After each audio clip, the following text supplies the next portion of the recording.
Hello student, welcome to my B two one.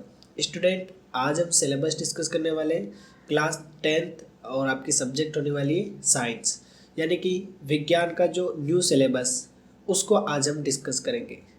Actually जब मैंने tenth के बच्चों की क्लास ली थी, एक छोटी सी क्लास, मात्र 15 मिनट की क्लास ली थी, जिसमें मैंने बच्चों से पूछा कि भैया सिलेबस के बारे में कुछ आता है या पता है। तो उन्होंने बोला हमें आता भी नहीं है और पता भी नहीं है। तो आई थिंक कुछ स्टूडेंट ऐसे होंगे उनको अभी तक सिलेबस के बारे में पता नहीं है, क्योंकि शायद उनके पास मोबाइल नहीं होगा या वो मोबाइल से थोड़ी दूरी बनाकर रखते होंगे, या आई थिंक अभी तक कुछ बच्चों के पास डेस्क वर्क नहीं आई होगी। तो कोई भी रीज़न हो सकता है और अभी तक आपको सिलेबस नहीं पता है। तो आज हम इस लेक्चर में सिलेबस डिस्कस कर लेते हैं और इसका ब्लूप्रिंट और मॉडल पेपर भी आपको इसी चैनल पर मिल जाएंगे। फिलहाल के लिए अपन सिलेबस में कुछ इम्पोर्टेंट टॉपिक को भी हाईलाइट करेंगे जो आपके एग्ज़ाम में आने वाले हैं। यदि आप इस क्लास को बड़े ध्यान से देखते हैं तो आई थिंक आपके अच्छे खासे परसेंटेज बन जाएंगे। आप खुद भी खुश हो जाएंगे और घर वाले भी खुश हो जाएंगे। तो शुरू करते हैं आज क्लास को बिना किसी देरी के। अभी तक आपने इस वीडियो को लाइक नहीं किया है तो लाइक ज़रूर करना। टेंथ क्लास के लिए ऐसे अच्छे अच्छे वीडियो ढेर सारे आने वाले। और साइंस के सिलेबस की आज अपन बात करेंगे। जो बोर्ड ने नया सिलेबस जारी किया है उसकी आज हम बात करने वाले हैं। इसकी पीडीएफ यदि आपको चाहिए तो आप टेलीग्राम ज्वाइन कर लेना, या फिर हमारी वेबसाइट है उस पर जाके आप ये पीडीएफ इजीली डाउनलोड कर पाएंगे।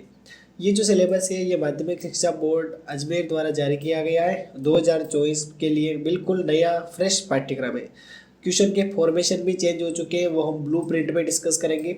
फिलहाल के लिए आपके साइंस में एक पेपर होता है, टाइमिंग मिलता है आपको 3 घंटे 15 मिनट का, और टोटल 80 नंबर का आपके पेपर होता है और 20 नंबर स्कूल से भेजे जाते हैं। टोटल 100 नंबर का पूर्णांक रहता है, जिसमें से आपको अच्छे खासे नंबर लाने रहते हैं। यदि आप मेरे द्वारा बताए गए स्ट्रेटेजी को फॉलो करेंगे तो आपके 100 में से आई थिंक ज़्यादा फेंकूंगा नहीं, ओरिजिनली जेन्यून या ईमानदार से बताऊंगा 70 या 80 स्कोर कर पाएंगे आप। यदि मेरी क्लास को अच्छे से देखेंगे, मेरे द्वारा दिए गए सजेशन को अप्लाई करेंगे तो 70 to 80 स्कोर कर सकते हैं। और इससे ज़्यादा अगर आप करते हैं तो क्या बात होगी, मज़ा आ जाएगा भाई।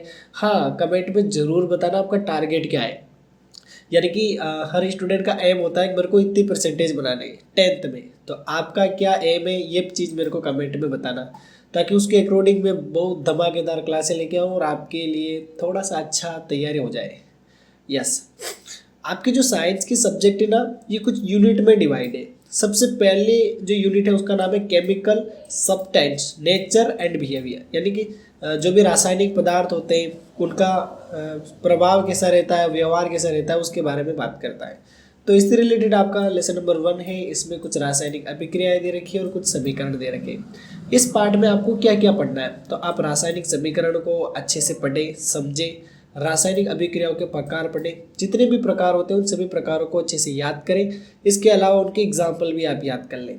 दैनिक जीवन में उपचयन अभिक्रियाओं का क्या प्रभाव होता है, ये चीज़ें भी आप एक्सेलेंटली देख सकते हैं। नेक्स्ट, अब बात करते हैं भैया लेसन नंबर 2 की। लेसन नंबर 2 की बात करें तो इसमें आता है अम्ल, क्षारक और लवण। ये 3 चीज़ें बहुत बड़ी काम की चीज़ें। यदि इनको आप अच्छे से पढ़ लेते हैं, अम्ल, क्षारक और लवण को, तो अच्छी खासी तैयारी आप इस लेसन की कर पाएंगे और 7 नंबर आपको मिल जाएंगे। सबसे पहला जो टॉपिक इसमें दे रखा है वो दे रखा है अम्ल और क्षार के रासायनिक गुणधर्म कौन कौन से होते हैं। सभी अम्ल व क्षारकों में क्या क्या समानताएं होती है।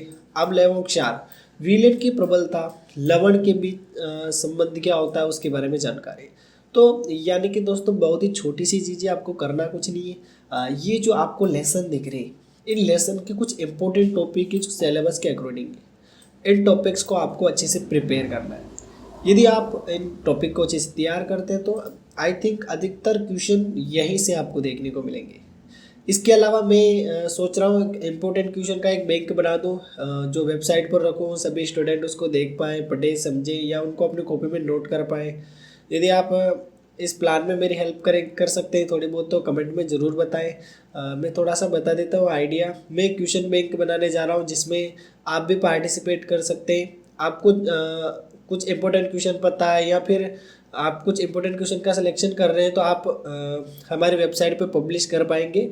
वहाँ से अदर स्टूडेंट भी अपने क्वेश्चन ऐड कर पाएंगे। ऐसे मल्टीपल स्टूडेंट एक ही वेबसाइट पर अपने इंपोर्टेंट क्वेश्चन पब्लिश करेंगे तो हमें एक अच्छा सा क्वेश्चन बैंक मिल जाएगा, है ना। इस क्वेश्चन बैंक को पढ़कर हम अपनी तैयारी को और मजबूत कर सकते हैं। तो आई थिंक इसमें आप अगर पार्टिसिपेट करना चाहते हैं तो आप कहाँ पर जुड़ेंगे, हाँ इंस्टाग्राम पर मेरे को मैसेज कर देना। यूज़र नेम है official_my_b21। Clear. Next lesson number 3 की बात करते हैं। लेसन नंबर 3 है धातु और अधातु, है ना। धातु और अधातु के बारे में अगर हम बात करें तो धातुओं के भौतिक और रासायनिक गुणधर्म पूछे जाते हैं। धातु एवं अधातु की अभिक्रियाएं पूछी जाती है। धातुओं का निष्कर्षण मोस्ट इंपॉर्टेंट टॉपिक है दोस्तों, ये आपको याद होना ही चाहिए। संक्षारण क्या होता है, संक्षारण से सुरक्षा किस प्रकार होती है, इन प्रश्नों को आप स्टार कर दे। संक्षारण हर बार पूछा जाता है। अगला जो लेसन है आपका वो है लेसन नंबर 4। उस लेसन का नाम है कार्बन एवं उसके यौगिक। इस लेसन में कौन कौन सी इंपॉर्टेंट चीज़ें मैं आपको जल्दी से बता देता हूँ।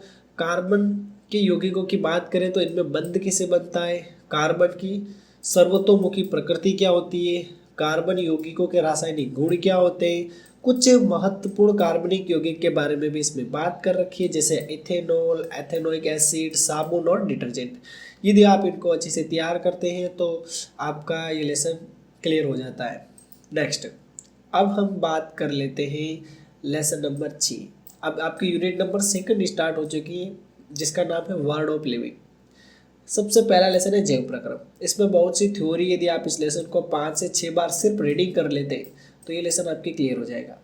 जैव प्रक्रम की बात करें तो जीवों से संबंधित है। इसमें पोषण के बारे में बता रखा है, श्वसन, यहाँ पे दहन है दोस्तों, थोड़ा सा चेंज कर लेना, दहन, छोटे मोटे मिस्टेक हो जाती है ना, दहन। उसके अलावा उत्सर्जन के बारे में दे रखा है, या संवहन होगा, ऐसा कुछ होगा, है ना। इसको आप स्टार कर देना। हल्का सा मिसप्रिंट हो गया, मैं आपको पीडीएफ में थोड़ा सा चेंज करके दे दूंगा। नेक्स्ट अब बात करते हैं लेसन नंबर 6 की। लेसन नंबर 6 की बात करें तो लेसन नंबर 6 का नाम है नियंत्रण एवं समन्वय। 6 नंबर का आपके लेसन रहने वाला है। उसमें जंतु तंत्रिका तंत्र के बारे में, पादपों में जो समन्वय होता है उसके बारे में, जंतुओं में कौन कौन से हार्मोन होते हैं उसके बारे में बता रखा है। इस पार्ट में मस्तिष्क से संबंधित प्रश्न पूछे जाते हैं, तंत्रिका तंत्र से संबंधित प्रश्न पूछे जाते हैं। नेक्स्ट अगला जो अपना लेसन है इस यूनिट में वो है जीवों में प्रजनन। इसमें आपको जीवों द्वारा अपनी प्रतिकृति बनाना या फिर एकल जीवों में प्रजनन की विधियाँ, लैंगिक जनन, जनन स्वास्थ्य, ये सारा दे रखा है। तो एक इम्पोर्टेंट लेसन है। शायद स्कूल में, कुछ स्कूल में इस लेसन को पूरा कंप्लीट नहीं करवाया जाता है, लेकिन अगर मैं आपके साइंस की क्लासें लेता हूँ तो मैं ये लेसन क्लियर करा दूंगा, आपको अच्छे से समझा दूंगा। नेक्स्ट अब हम बात करते हैं लेसन नंबर 8 की। लेसन नंबर 8 का नाम है आनुवांशिकता एवं जैव विकास। इस लेसन में जनन के दौरान विभिन्नताओं का संचयन किस प्रकार होता है, आनुवांशिकता क्या होती है, इन सभी के बारे में यहाँ डिटेल में बता रखा है। तो ये टॉपिक आपको तैयार करने रहते हैं। अब हम बात करते हैं यूनिट नंबर 3 की। ये है नेचुरल फिनोमिना और इसमें आपका लेसन नंबर 9 है। लेसन नंबर 9 का नाम है प्रकाश का परावर्तन और अपवर्तन। सबसे पहला जो टॉपिक है इसमें वो है प्रकाश का परावर्तन क्या होता है, दूसरा गोली दर्पण क्या होता है, तीसरा प्रकाश का अपवर्तन क्या होता है। ऐसे बहुत से टॉपिक है, इनको यदि हम अच्छे से समझें तो शायद हम बहुत ही अच्छे नंबर ला सकते हैं। अगला लेसन है मानव नेत्र और रंग बिरंगा संसार। बहुत ही ज़्यादा इंपॉर्टेंट है, बड़े बड़े क्वेश्चन यहाँ से उठाए जाते हैं। सबसे पहले इस लेसन में मानव नेत्र के बारे में आपको पता होना चाहिए। दृष्टि दोष क्या होता है इसके बारे में पता होना चाहिए।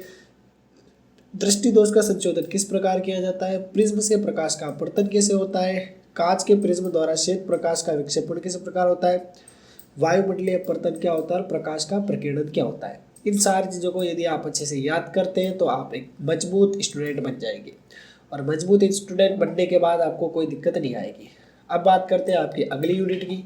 अगली यूनिट की बात करें तो इस दे रखा है इफेक्ट्स ऑफ करंट, यानी कि विद्युत के प्रभाव। इसमें सबसे फर्स्ट लेसन नंबर 11 है। इसमें दे रखा है विद्युत क्या होती है। सबसे पहला इसमें विद्युत धारा के बारे में बता रखा है। उसके बाद विद्युत परिपथ क्या होते हैं, विद्युत विभव क्या होता है, विभवांतर क्या होता है, विद्युत परिपथ आरेख किस प्रकार बनाते, ओम का नियम मोस्ट इंपोर्टेंट है स्टूडेंट, और चालक का प्रतिरोध किस पर निर्भर करता है, उसके अलावा निकाय का प्रतिरोध क्या होता है, विद्युत धारा का तापीय प्रभाव क्या होता है, और विद्युत शक्ति क्या होती है। ये सारी चीज़ें इस यूनिट में दे रखी है और मैं कुछ रिवीजन क्लासें आपके लिए लेके आऊँगा जिसमें टॉपिक को जैसे मैराथन क्लासें चलती है ना, वैसे हम इनको सभी टॉपिक को पढ़ लेंगे। अगला लेसन है विद्युत धारा का चुंबकीय प्रभाव। बहुत ही इंपॉर्टेंट लेसन मानता हूँ मैं इसको। अधिकतर बच्चे इसको इजीली समझ लेते हैं, कोई दिक्कत नहीं आती है। चुंबकीय क्षेत्र और क्षेत्र रेखाएं किसी विद्युत धारावाही चालक के कारण चुंबकीय क्षेत्र बनाती है। चुंबकीय क्षेत्र में किसी विद्युत धारावाही के चालक पर किस प्रकार बल लगता है, विद्युत मोटर क्या होती है, विद्युत चुंबकीय प्रेरण क्या होता है, विद्युत जनित्र क्या होता है, घरेलू विद्युत परिपथ क्या होता है। ये कुछ अच्छे अच्छे टॉपिक जिनको हम एक ही बार में कंप्लीट कर सकते हैं। नेक्स्ट, अब हम बात करते हैं नेचुरल रिसोर्स। ये आपका अंतिम लेसन है, लेसन नंबर 13। लेसन का नाम है हमारा पर्यावरण। इसमें क्या क्या दे रखा है, परितंत्र एवं इसके घटकों के बारे में दे रखा है, पर्यावरण को प्रभावित करने वाले कुछ क्रियाकलाप दे रखे हैं। तो बहुत ही छोटा सा प्यारा सा लेसन है, इसको आप इजीली कवर कर सकते हैं। नेक्स्ट, आज से आपको एक चैलेंज लेना है। ये चैलेंज आपको मैं दे रहा हूँ, और यदि आप ये चैलेंज लेते हैं तो कमेंट में लिखना सर मुझे ये चैलेंज मंजूर है और आपके इस चैलेंज को मैं स्वीकार करता हूँ और इस चैलेंज को मैं आज से शुरू कर रहा हूँ। भैया फ़ायदा मेरा नहीं होगा, आपका होगा। कैसे? देखो, daily take new challenge and complete task in limit time. मैंने यहाँ पे ये लिख रखा है दोस्तों, रोज़ एक नया चैलेंज लो और उसे उस निर्धारित समय में पूरा करो। ऐसे नहीं कि आज चैलेंज किया कल पूरा कर रहे हो, ऐसे नहीं कि इस महीने का चैलेंज अगले महीने में कर रहे हो। तो थोड़ा सा समय का पाबंदी रहना है आपको। और आपको चैलेंज क्या लेना है वो बता देता हूँ। साइंस में डेली एक लेसन रीड करना है, ये आपका चैलेंज है। अगर आप ये चैलेंज कर सकते हैं मेरे से तो इसे स्वीकार करो और आगे बढ़ो।